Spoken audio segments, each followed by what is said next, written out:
So I want to take a minute here to look over some of the resources that I've both talked about in my inquiry project and some of the stuff we didn't even get to. So yeah, let's start with this is Sid Field's screenplay, The Foundation of Screenwriting. This is one of the core ideas behind the inquiry project and like why I wanted to do this, because this is a book all about writing screenplays, a step-to-step guide from conceptual to finished screenplays.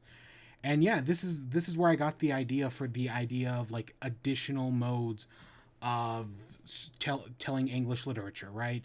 That hey, we always stick to books, but there is so much outside of it than just books, and screenplays are one example. And throughout this thing, it gives all examples while also going over the different elements of storytelling and what makes a good story, what makes a good screenplay. You can't really see it, but that's the script to Chinatown, which I've referenced several times throughout the rest of this inquiry project. And this is one of the primary examples of or it's used as an example of what makes a good screenplay. And it's seen throughout this book, and it talks about the elements of storytelling in a way you would see. It's a creative writing book technically, but it looks about it in ways that you wouldn't see in a traditional creative writing book, because this is looking at it from a screenplay perspective and bringing what elements like the visuals, the auditory, that a film brings that you cannot in a traditional book. Well, I didn't talk about it. It was Mouse, a graphic novel by Art Spiegelman.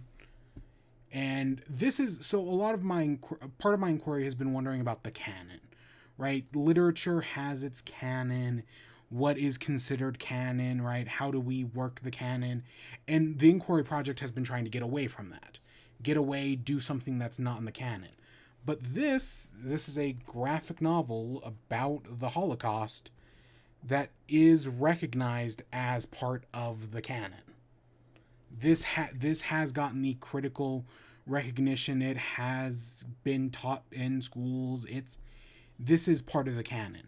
So while a lot of this inquiry has looked at getting away from the canon, doing alternative forms, there are exceptions, and this is a great graphic novel that is in the canon that also gets away from it and tries something new. This would not translate into a book, and that's what makes it so unique.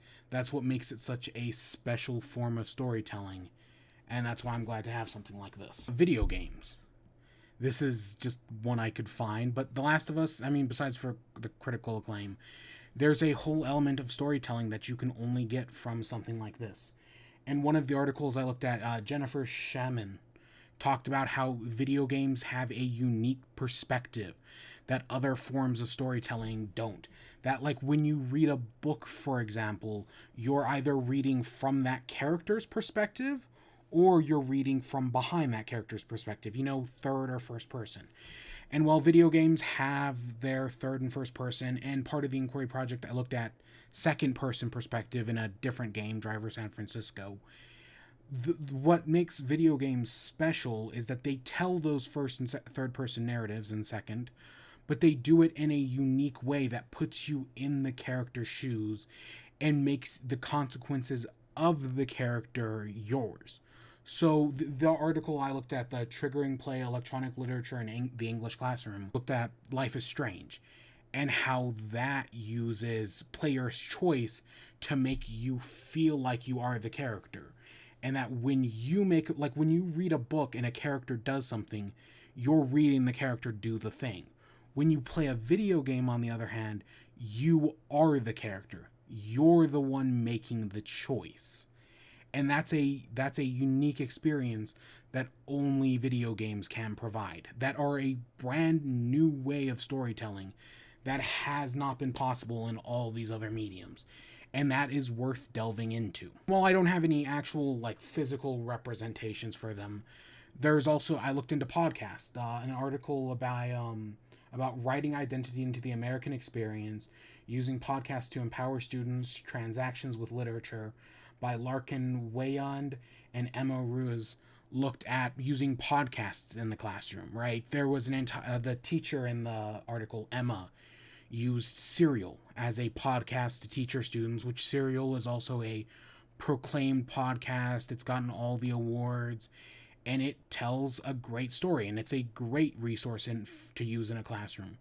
But then the teacher, Emma, took that experience of kids listening to Serial and integrated it into other books, such as Great Gatsby, The Crucible, Their Eyes Were Watching God, and had students, as an assignment, make their own podcasts about the experience of the characters in the book, and then relating it back to their own experience as the American experience. All these different means of expression, all these different showcases, all teach narratives and all teach them in their own either how to create it, the elements of it, right, unique experiences, but they all teach it in their own unique ways that one cannot do in a way another could.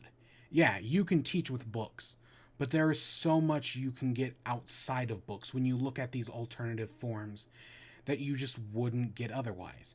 And it definitely brings new experiences and non-traditional experiences into the classroom that will hopefully engage students in a way other forms can't.